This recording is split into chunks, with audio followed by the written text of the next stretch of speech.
Mateus 12, versos 46 ao 50. A preciosa palavra de Deus nos diz assim: Falava ainda Jesus ao povo, e eis que sua mãe e seus irmãos estavam do lado de fora, procurando falar-lhe. E alguém lhe disse: Tua mãe e teus irmãos estão lá fora e querem falar-te. Porém ele respondeu ao que lhe trouxeram o aviso: Quem é minha mãe e quem são meus irmãos? E estendendo a mão para os discípulos, disse: Eis minha mãe e meus irmãos. Porque qualquer que fizer a vontade de meu Pai Celeste, esse é meu irmão, irmã e mãe. Amém. Orem comigo, queridos. Pela tua santa palavra, Deus. Oramos, Deus, e suplicamos por coisas diversas. A única, Deus, o único motivo, Pai, para que tua palavra alcance os nossos corações. Do teu povo eleito, do teu povo salvo, edifica, Pai, para a tua glória. Se for da tua vontade, aqueles que ainda estão longe, se for hoje o dia, Pai, que sejam quebrantados pela tua palavra. Teu Espírito os convença, Pai, do pecado, da justiça, do juízo. Recorram à graça do Senhor, se agarrem, Deus, firmemente em Cristo Jesus, sem tirar os olhos de Cristo jamais, Pai, e assim sejam salvos. Pela tua palavra, Deus, pela suficiência da tua palavra, pelo poder da tua palavra, Pai, com a manifestação poderosa do teu Santo Espírito em nossos corações. Suplicamos, Deus, porque precisamos, Pai, em o nome de Jesus. Amém.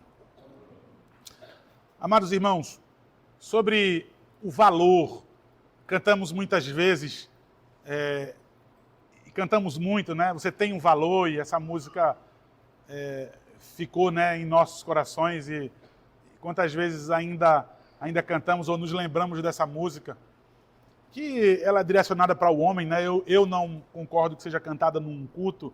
O culto é dedicado ao Senhor. Essa música a gente canta e as pessoas amam, né? Em determinadas circunstâncias da vida, em lugares, as pessoas se sentem desvalorizadas, e quando ouvem falar sobre o amor de Deus, e quando esse amor ele é bem explicado, ele é bem pregado, ele invade o coração, e de fato aquilo é curado naquele momento. Aquela condição do seu coração, qual ninguém realmente, esse mundo hoje, de fato, não valoriza. As pessoas são descartáveis mesmo. As pessoas são substituídas como coisas. Quando nós nos aproximamos das pessoas, eu tenho dito isso, as pessoas ficam chocadas até mesmo no casamento. Por que é que você resolveu casar com aquela pessoa? E a declaração sincera surpreende. Porque eu achei ela bonita, porque eu achei ele bonito, porque eu gostei dela, eu gostei dele, porque ele me compreende, porque ele tem paciência, porque isso e aquilo outro. E nunca é porque você resolveu entrar na vida de alguém para fazer a vida dela mais feliz, para ajudar outra pessoa, mas a resposta ela sempre vai ser egoísta, egocêntrica.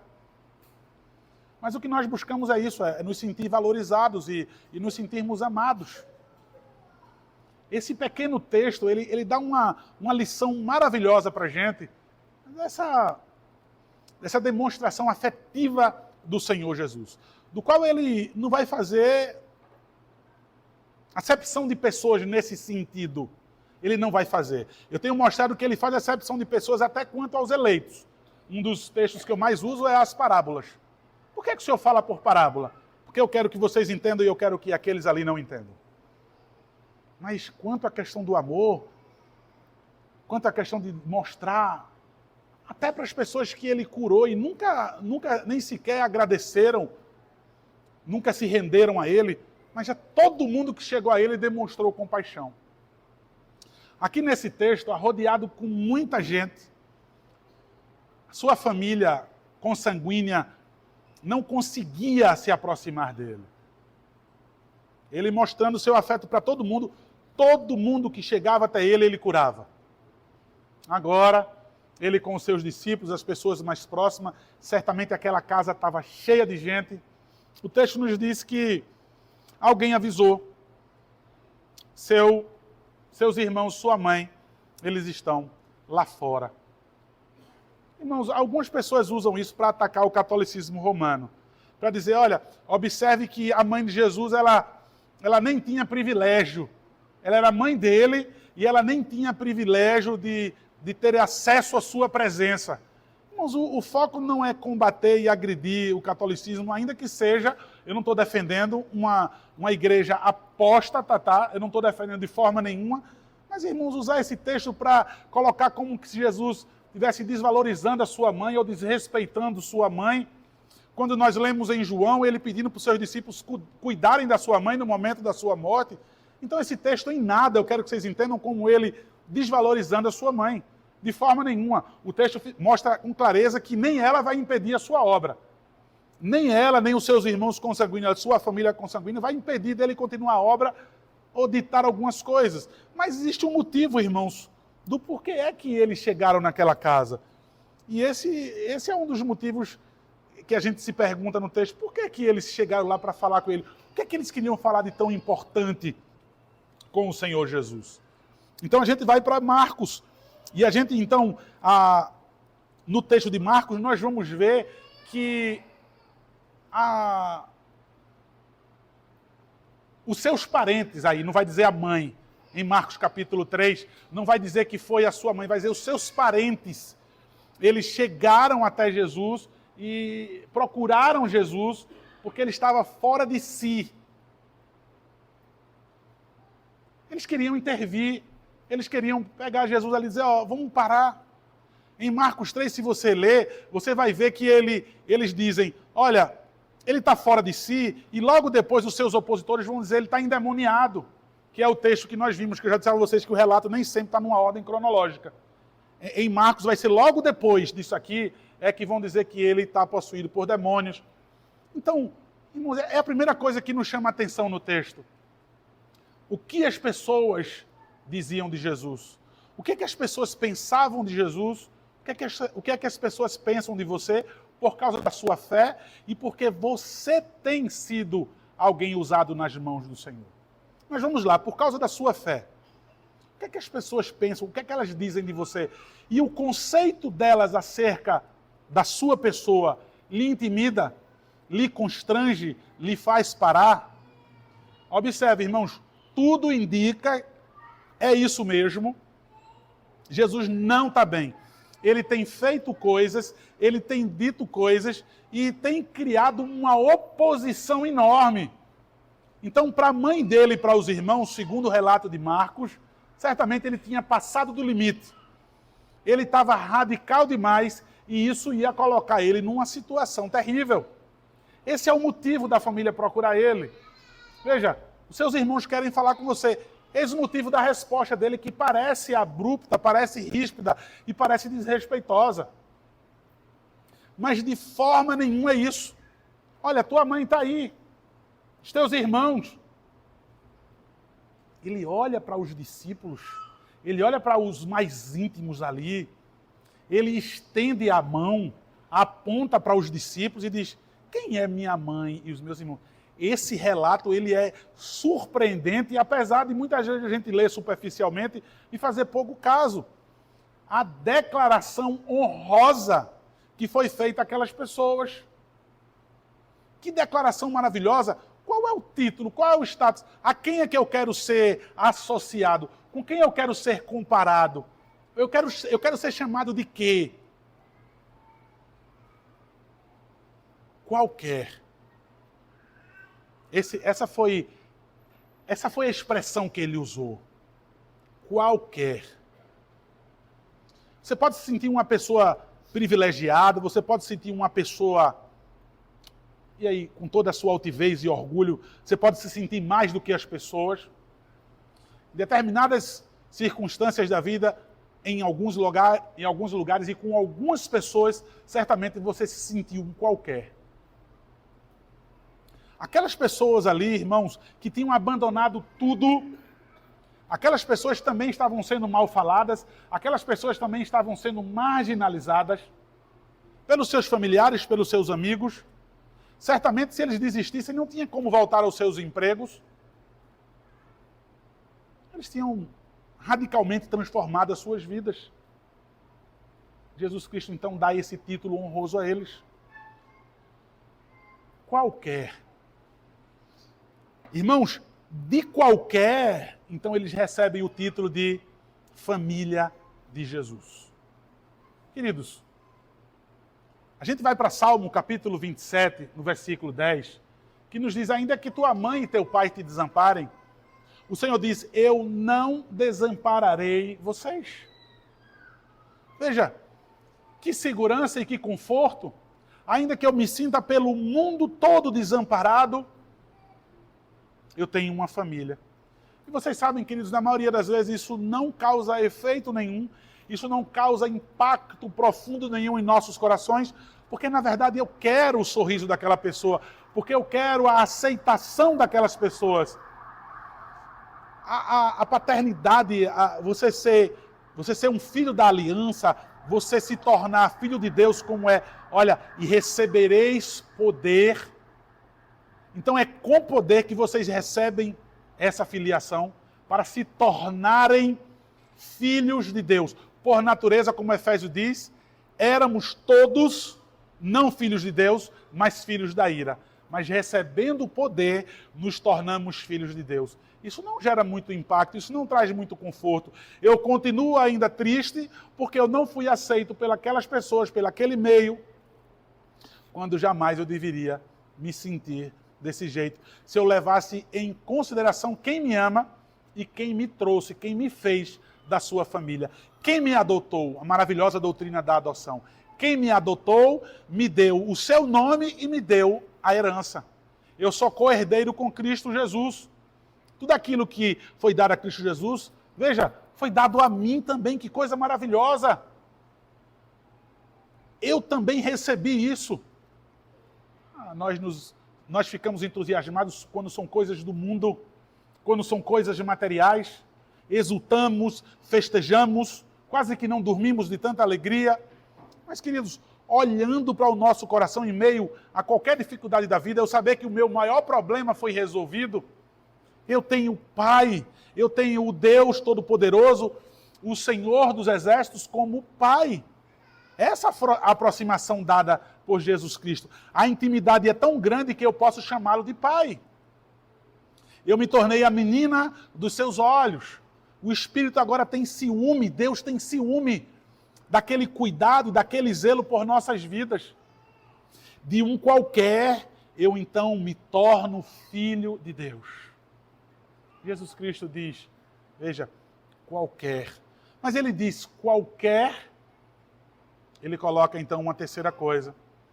Qualquer que fizer a vontade do meu Pai que está nos céus. Queridos, qualquer que fizer a sua vontade. Parece que a salvação não é pela graça.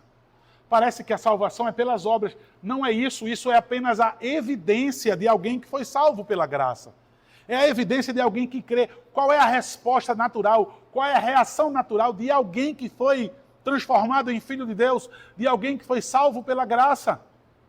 É obedecer. A minha vida entregue completamente. Meu Deus, muito obrigado. Louvado seja o teu santo nome. Eu sou teu filho, agora meu Pai, me diga qual é a sua vontade. Me revele a sua vontade, porque eu quero viver no centro da tua vontade. Olha, queridos, o que foi dito acerca do Senhor Jesus Cristo.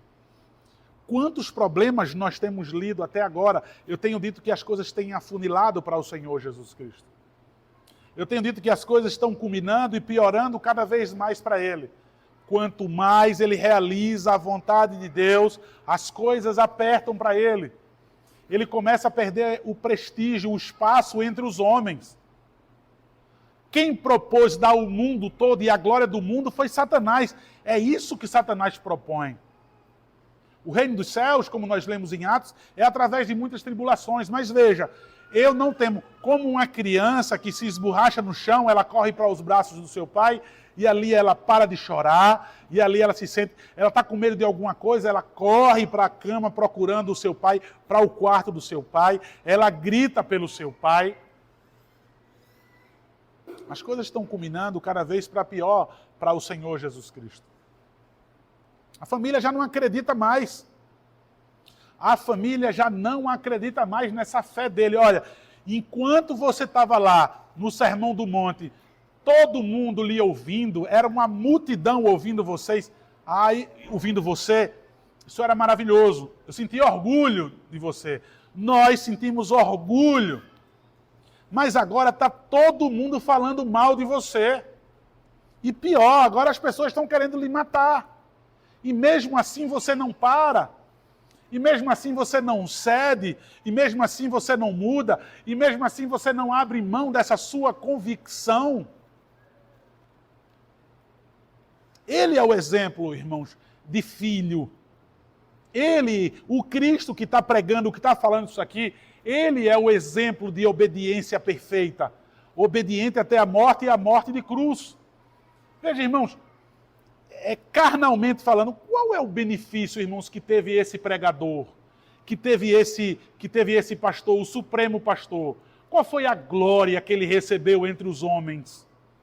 Rapidamente a multidão o abandonou.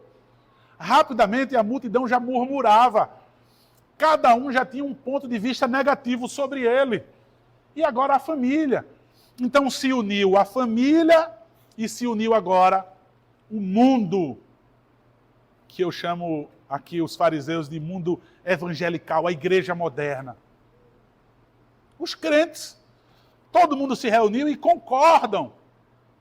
Ele não está bem. Irmãos, em que é que você se ampara quanto à sua convicção? Percebam que muitos aqui eram neopentecostais e ficavam firmes naquelas doutrinas, naquelas heresias. E agora você permanece, então, agora eu sou reformado, doutrina reformada.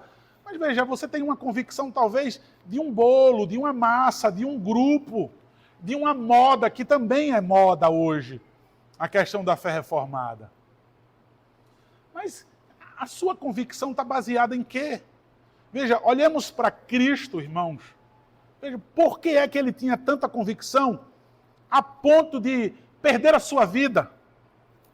A ponto de morrer na morte mais humilhante, de inclusive pedir a Deus, se for possível, livra de mim esse cálice.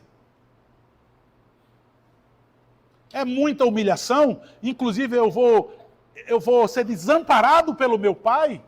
Eu sou filho. Esse é meu filho amado em quem eu me comprazo. Esse é meu filho amado na transfiguração, no momento do batismo. Esse é meu filho amado em quem eu tenho prazer. Veja que maravilha, veja que relacionamento. Uma voz que vem do céu e todo mundo ouve: eis o meu filho amado em quem eu tenho prazer. Olha o orgulho do seu pai com o seu filho. Imagina o filho ouvindo aquilo, quando inclusive ele ora: glorifica-me a mim, com a glória que eu sempre tive junto de ti, pelas coisas que ele estava passando.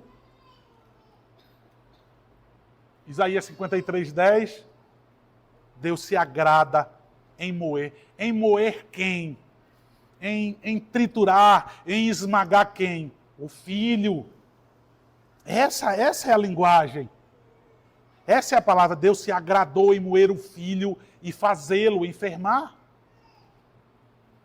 Eis o meu filho amado em quem eu me comprazo, e agora Deus se agrada em fazer isso com o filho. O filho, então, na cruz do Calvário, ele clama: meu Deus, Eli, Eli, lama sabachthani. Por que o Senhor me desamparou? São essas as palavras de Cristo Jesus para o seu Pai. O tempo todo ele fala: meu Pai, por causa da intimidade, do relacionamento perfeito entre eles. O Pai desampara o filho. O pai desampara o filho para que todo aquele que faz a sua vontade, certamente, irmãos, para que todo aquele que nele crê, né, não morre, ainda que morra, viverá, se torna filho.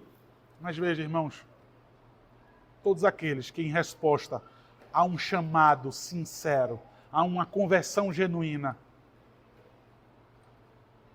fazem a vontade do seu Pai. Irmãos, isso é como uma condição. Isso é como uma condição. Eu sou filho, mas não dou a mínima para a vontade do meu Pai. Eu sou filho e eu quero o nome e a herança. Eu quero a casa, o descanso, a alegria e o prazer, mas não a sua vontade. Isso é estranho, irmãos, ao reino de Deus. Isso pode acontecer dentro da sua casa, homem, porque você não governa o seu lar. De fazer com que a sua vontade, com que sua palavra, com que suas ordens sejam ouvidas. Você pode estar sendo desonrado no seu lar pela sua própria culpa, pelo seu próprio pecado, mas isso não acontece com Deus. É o que Jesus está deixando claro. Jesus já tinha dito, nós já passamos por esse texto, aquele que amar pai e mãe mais do que a mim não é digno de mim. Ele está mostrando aqui que essa filiação espiritual, ela vale muito mais do que a filiação, do que o parentesco consanguíneo. Ele quer mostrar que vale muito mais. Esse texto não está desprezando os nossos parentes de sangue, de forma nenhuma, mas está mostrando que o que mais importa é ser filho de Deus e filho da aliança. É a família espiritual. De quem, irmãos? De quem? Vejam, queridos, de alguém que deixou de ser um qualquer. Você queria tanto deixar de ser um qualquer para se tornar filho, mas para se tornar aquele que obedece? Ai, meu irmão, minha irmã, será que esse é o desejo do seu coração? O ser procurado, o que, veja, as pessoas vão investigar a sua vida. O que é que elas vão dizer sobre você se você buscar uma vida mais piedosa? Você já imaginou se você começa a proceder amanhã, cada vez mais crente, cada vez parecendo mais com Cristo no seu trabalho? Aquilo que certamente alguns homens, algumas mulheres, alguns jovens, crianças têm planejado a viver já faz tempo. Não, eu vou viver cada vez mais agora a imagem do meu Senhor. Eu quero que a luz dele brilhe. Eu quero que ele seja glorificado, eu comendo, bebendo e fazendo qualquer outra coisa. Você já imaginou o que é que as pessoas vão dizer de você? As coisas não vão ficar mais fáceis, como não ficou para o Senhor Jesus. Eu disse hoje pela manhã, vou repetir. Quantas vezes eu já ouvi relatos e eu pergunto a vocês, tem passado por isso ainda ou não? Os seus próprios familiares, que também são, entre aspas, evangélicos, que eles têm caluniado, maldito sobre vocês, inventado, que vocês são isso, que vocês são aquilo, que querem ser, que pensam ser. É o que falaram do Senhor Jesus. É o que disseram do Senhor Jesus. A família, mais uma vez eu vou dizer, queria interromper. E quem é que não vai ouvir, irmãos? Quem é que não vai ouvir o conselho dos parentes? Olha, aqui é tua mãe e nós somos teus irmãos. Rapaz, ouve o conselho da gente. A gente quer o teu melhor. Sai dessa. Sai dessa. Quem ama seu pai e sua mãe mais do que a mim não é digno de mim. Irmãos, amar mais o Senhor do que todas as coisas. Continuar amando seu pai e sua mãe. Continuar honrando guardando o quinto mandamento, honrando-os, mas amando muito mais ao Senhor. Irmãos, esse exemplo aqui de pai e mãe, da mãe de Jesus e dos seus irmãos que chegaram lá, queridos, como isso pode ser abrangente, irmãos, para todos nós que passamos por coisas semelhantes. Mas eu queria que vocês fixassem isso no coração de vocês. Veja, o que pensam de vocês? E o que as pessoas têm pensado, o que elas têm dito sobre vocês, isso tem parado, irmãos? Isso tem atrapalhado a fé de vocês? O progredir na fé para viver cada vez mais para a glória de Deus, para ser usado em sua mão? Essa é a primeira coisa. Eu não queria que vocês esquecessem jamais. E essa segunda coisa, irmãos, além de terem dito essas coisas sobre o Senhor, o conceito sobre eles, que isso de fato humilha mesmo. Poxa, eu já não sou mais lembrado, já não me chamam mais para determinados eventos da família, os amigos. Isso a família abrange, né, a todo um contexto, o qual você não deveria estar achando ruim. Mas, queridos, eu deixei de ser um qualquer. Eu deixei de ser um qualquer. Ainda que essas pessoas não me queiram, me desamparem, me abandonem, sem eu ter feito nada de errado com elas, eu continuo melhor, na verdade, não continuo, eu sou melhor, eu sou mais simpático, eu sou mais amoroso, eu sou mais prestativo com essas pessoas. Mas, irmãos, certamente isso não vai adiantar. Não adiantou com o Senhor. E agora como é que eu fico? Qualquer que fizer a vontade do meu Pai. Irmãos, por quem mais você quer se sentir amado? Por quem mais você quer se sentir querido? Do que é que você precisa? Essa busca, irmãos, eu não entendo da igreja evangélica. A gente sempre disse às pessoas que a satisfação plena só em Jesus. A gente fala que paz completa, perfeita, só em Jesus. Amor só em Jesus. O vazio existencial só em Jesus. Nós pregamos isso, mas nós vivemos essas coisas. Quando eu deveria estar satisfeito e feliz. Porque eu não sou mais um qualquer.